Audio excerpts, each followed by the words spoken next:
Hello, I want to continue the discussion following yesterday's video on the India and Pakistan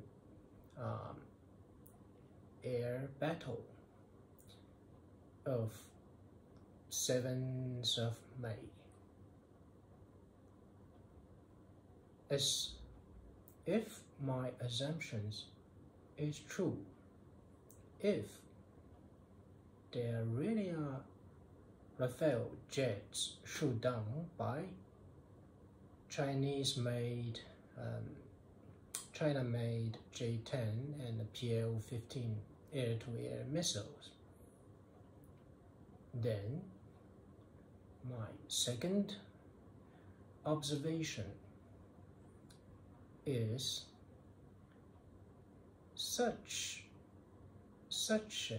the result of such kind of real combat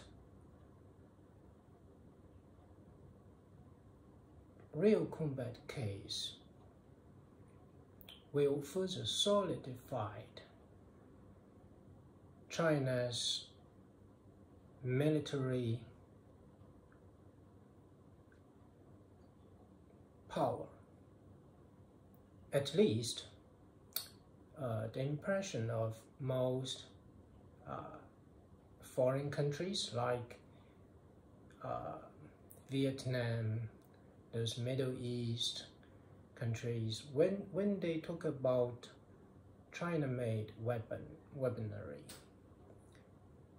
they often cite, oh, there's no real battle evidence to support the capabilities that claimed on paper of those weaponry, be it drones, aircraft, missiles. And now this is the first such major evidence. And the importance and the potence of this case is that it is then against a very advanced jet from the Western countries, arguably the second best fighter jet from the Western country, Rafale. And with such a result, it's a clean sheet result. J-10 is not even considered the most advanced military aircraft in China Air Force. Neither PL-15, not the best air-to-air missiles in the position of China Air Force. So we are using a second-rate or second-best weaponry, and we are able to beat the second-best Western military jets. I think since the 1960s, this is the first time a non-European country is able to challenge the supremacy of a Western fighter jets.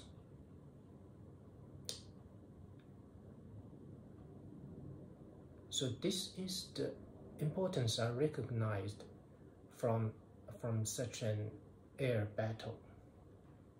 Most of Chinese cares very little about the result of this war between Pakistan and India. But I would say a lot of Chinese people are very much interested in the outcome of this air battle, primarily because this is a Chinese-made weapon, Chinese-made jet against a Western jet, a very advanced Western jet. and we beat them. I would say the next logical conclusion is it tipped balance of power in the Eastern Hemisphere. Why? Because the military doctrine, the traditional military doctrine, holds that if a military hegemony is not able to command the air, if it is not able to have air superiority, then it will result in the loss of its capability to rule the waves. Its navy or navy base will be jeopardized by the component who has or who is able to challenge the air superiority of such naval power. In this case, the only superpower currently, at least claimed by themselves, is United States.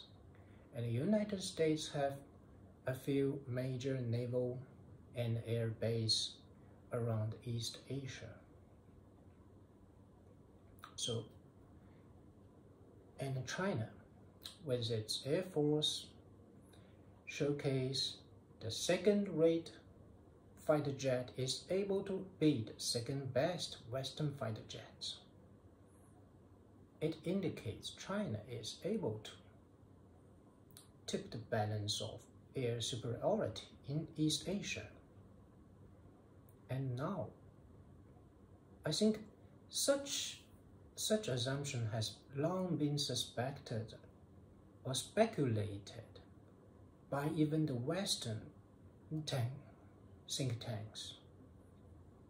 They might fear that China maybe already have such capability to challenge the U.S. air dominance over the sky, over the Eastern Asia sky.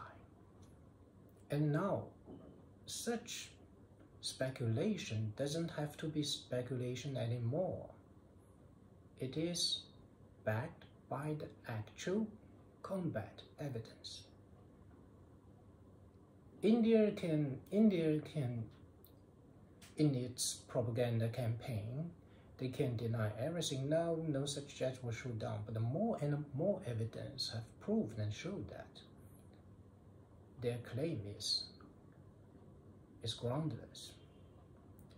They are spreading the falsehood and the misinformation. So anyone who is seriously interested to know what actually happened will not buy in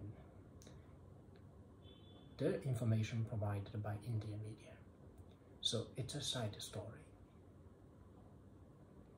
So if following that logic, then what happened next is US lost its air supremacy. It is unable to command or dictate what happened in the sky over East China Sea or East Asia or over Taiwan. What's the next logical conclusion?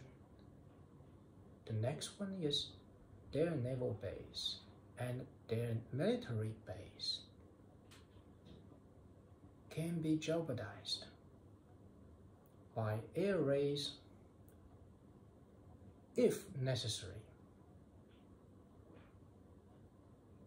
I hope there will never be any direct military confrontation between the United States and China. And I think there will never be, especially considering both countries have large nuclear arsenal.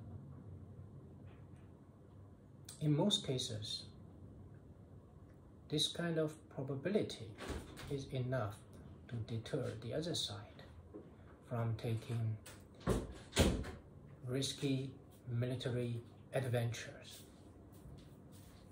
So with the loss of military dominance over Asia, the United States has less and less influence on the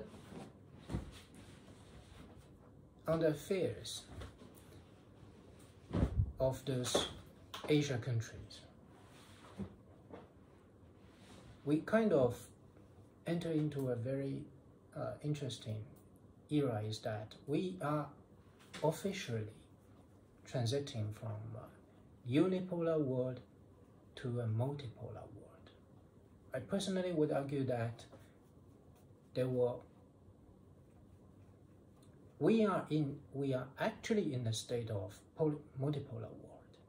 China, United States, each have kind of hegemony over the West Hemisphere and East Hemisphere respectively, followed by the influence and the strategic dominance of regional powers like Russia and European Union.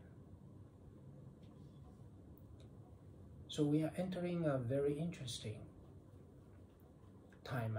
I would say from 2024 onwards, all the way maybe 5 years, 6 years, 7 years down the road, it's a tumultuous time.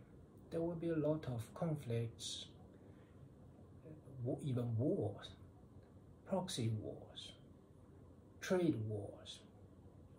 Why? If you study history, you will not be surprised. The rise and fall of global or regional power is all but norm of part of history.